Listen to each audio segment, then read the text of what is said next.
বর্ধমান ১০৮ শিব মন্দিরে ২৪০তম বছর আমাদের এখানে মহাশিবরাত্রি প্রত্যেক বছরই উদযাপন করা হয় এবং এই উপলক্ষে আমাদের মন্দির সংলগ্ন নিজস্ব ঘেরা মাঠে একটা গ্রামীণ মেলা বসে।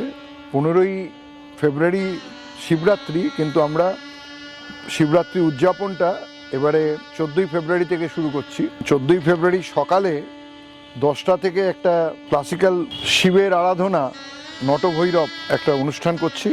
বিখ্যাত সেতার শিল্পী শ্রীমতী মিতা নাগ, ইনি সেতার এবং সুরবাহার দুটো যন্ত্রে অত্যন্ত পারদর্শী। প্রয়াত মণিলাল নাগ, যিনি আমাদের বিষ্ণুপুর ঘরানার একজন অন্যতম শিল্পী ছিলেন, খুবই প্রতিভাযশা শিল্পী ছিলেন, তার কন্যা।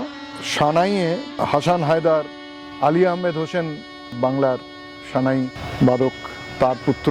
এই দ্বিতীয় প্রজন্মের সঙ্গীতজ্ঞ যুগলবন্দি করবেন এবং তবলায় থাকবেন প্রবাসী তবলাবাদক, দীর্ঘদিনের সঙ্গীত সাধনা করছেন স্বনামধন্য শ্রী সমীর চট্টোপাধ্যায়। তারপরে 12:30টায় ১০৮ শিব মন্দিরের ট্রাস্ট বোর্ডের সভাপতি এবং বর্ধমানের জেলা শাসক আয়েশা রানী, তিনি মন্দিরে আনুষ্ঠানিকভাবে ওই গ্রামীণ মেলার উদ্বোধন করবেন। 2:30 থেকে 5টা পর্যন্ত আমরা এই শিবরাত্রি উপলক্ষে প্রতিটা শিব মন্দির যে ভক্তরা আসবেন তারা নিজে হাতে পরিষ্কার করবেন।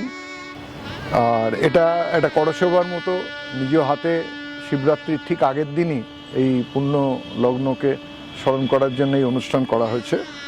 ওই দিন সন্ধেবেলায় ভক্তিগীতি পরিবেশন করবেন বিভাবন্ধু ভট্টাচার্য এবং মন্দিরে ওই দিন যারা আসবেন তারা ভোগ প্রসাদ গ্রহণ করতে পারেন। একটা কুপন, 40 টাকার একটা কুপন কেটে আগে আসার ভিত্তিতে আমরা কিছু ভোগ বিতরণ করব সেদিন।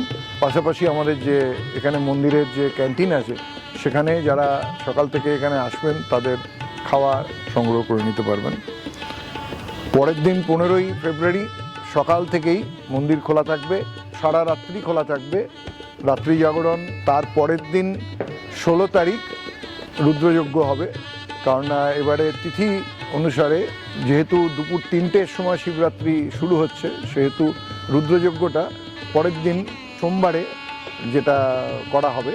শিবরাত্রি যখন শেষ হবে সোমবার দিন 3টে নাগাদ, তার আগে আমরা এটা পূর্ণাহুতি দিতে পারবো।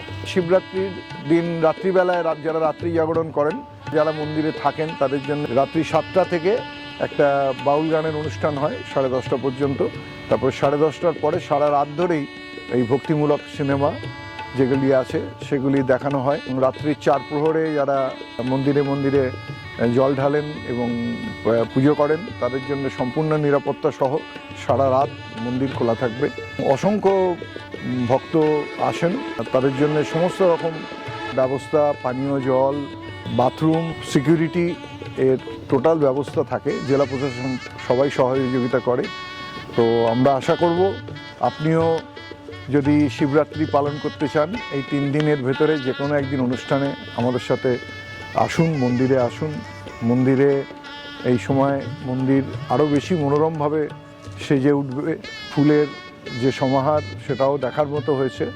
আমরা আশা করি যে আপনারা সকলে আমাদের এই শিবরাত্রি পালনে সহায়তা করবেন এবং ভিড় হয় ঠিকই, লক্ষাধিক লোকের সমাগম হয়। তো আপনারা আসুন। আবার মন্দির পরিসরটাও অনেক বড়।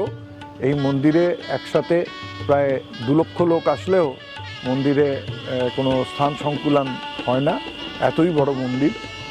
108টি শিবলিঙ্গ আছে। আপনারা প্রতিটা মন্দিরে গিয়ে নিজের হাতে এই জল ঢেলে পুজো করতে পারবেন প্রত্যেকটা লিঙ্গে।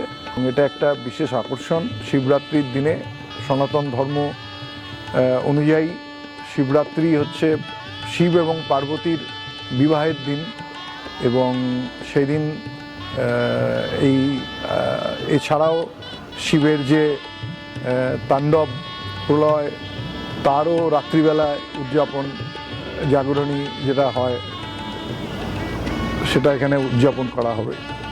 সকলকে আমরা সাদর আমন্ত্রণ জানাচ্ছি। বর্ধমান ট্রাস্ট বোর্ডের সকল সদস্যদের পক্ষ থেকে আমি গৌতম তা, যুগ্ম সাধারণ সম্পাদক, মন্দিরে আহ্বান জানাই আপনারা সপরিবারে মন্দিরে আসুন।